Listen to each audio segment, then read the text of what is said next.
Using heroin, which is way too expensive, much more addictive, has much more social and economic consequences than, if they were just traditional cannabis users. Det amerikanske pres kan også registreres i Europa. Her er vi i Frankfurt. Byen har lagt navn til den såkaldte Frankfurt-resolution, der er tiltrådt af storbyer fra mange dele af verden, og som har til formål at gøre op med den hidtidige forbudspolitik på narkotikaområdet i almindelighed og på cannabisområdet i særdeleshed. We do cooperate very well with Amsterdam, with Rotterdam. We have a lot of experience exchange with Dutch cities, and we found it helped us a lot. And even we had a doctor the city of Frankfurt hired a doctor from Amsterdam who worked in Frankfurt for a year to help us establish a broad and wide methadone program. So we benefit a lot from this model, and but on the federal level, they are a lot of, I think they follow the way the United States government leads, and they shouldn't do that. That's my opinion. Dybest set, så er der tale om, at man griber ind på et område, hvor man berører folks frie valg her i tilværelsen. Og det er et aspekt, som også kommer op i den internationale diskussion nu. Er det virkelig berettiget, fordi man for eksempel i 1937 i USA fandt ud af, at nu vil man forbyde marihuana, at vi så forhindrer folk i at træffe et valg på det område? I am embarrassed that my country, the United States of America, has been so heavy-handed to other countries like Holland, Switzerland, and various other countries, Australia, about how they are trying domestically to grapple with this very serious problem. We do not have the right answers, in my opinion. Hvert år anholdes op imod 500.000 amerikanere for omgang med cannabis, og krigen fortsætter på alle fronter. John Fillenschak er en af de tusinder af politibetjente, som er sat til at udkæmpe krigen. The shoes up there, a lot of times they'll shoot and kill somebody. When a rival gang member is killed, they'll come back and they'll throw the shoes up on the light post as a reminder. It's over. It could be over drug territory, and they'll go up to their territory and they'll shoot at them and do whatever, and then they'll come back. It's an ongoing thing.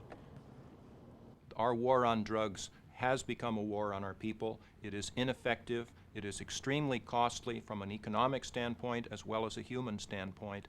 And unfortunately, the big enemy here is that we are fighting decades of rhetoric, of talk, just talking tough, and that has not worked. Everybody uses drugs. It's not divided along racial lines or age or sex. It has to do with people, and it's such a widespread problem. And it's a problem because it's illegal.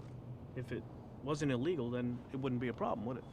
This approach of penalizing, of putting people in prison because they choose to use these drugs simply has not worked, and it's time to try different alternatives. Trods den åbenbare mangel på succes for den amerikanske narkotikapolitik, fortsætter USA forsøget på at tvinge den øvrige verden til at følge samme politik. When you look back over the course of the past century, what you see is that the United States government has exerted a powerful influence in creating what is essentially a global drug prohibition regime, consolidated in a whole series of international conventions over the last 80 years. Ethan Nadelman er professor i statskundskab og direktør for narkotikaforskningsinstituttet The Lyndon Smith Center. Nadelman er en af verdens førende eksperter i international narkotikapolitik. Hans bog, Cops Across Borders, er en kulegravning af området, som ifølge Nadelman er gennemsyret af amerikansk pression. The United Nations Drug Control Program was holding its annual meeting in Bangkok. It was proposed by a South American delegate that the statement of the conference call for cooperation in supply reduction, demand reduction, and harm reduction. The U.S. delegation threatened to withdraw from the conference if harm reduction was mentioned. It was proposed that among the dozens of panels, one panel be held on the subject of drug legalization and prohibition. The U.S. threatened to withdraw funding from the organization if that panel moved forward. No panels were held, and the final statement did not mention harm reduction. In 1995, the World Health Organization came out with a final report on a multi-country, I believe 19-country study on coca and cocaine around the world. It reached two fairly uncontroversial conclusions from the scientific literature. The first was that the traditional use of coca in South America was associated with few, if any, negative health consequences. In fact, there might even well be some positive benefits. And its second conclusion, that although cocaine could be a potentially very destructive drug, the vast majority of people who use cocaine did not have a problem with cocaine use. No scientist could argue with either of those two conclusions, but the U.S. government applied very powerful pressure on the World Health Organization not to release that report, and it has yet to be released as of late 1996. Andre har lignende erfaringer med amerikansk pression.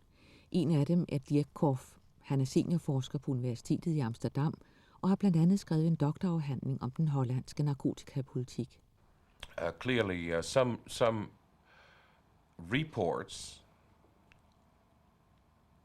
are not published or corrected due to United States interventions, but sometimes also due to Swedish interventions. For instance, a comparison between the effects on health of marijuana smoking and alcohol drinking. The alcohol is then skipped. It's not allowed to be included in the report because the findings were that alcohol is much more risky than marijuana smoking. Well, that's typically a US intervention because that would then mean that marijuana is not dangerous. And for decades already, the official policy is, let us please try to find harms. And they never really found it. So there's this persistent, severe pressure coming not just from the DEA, which is essentially a law enforcement agency, but at the political levels from the White House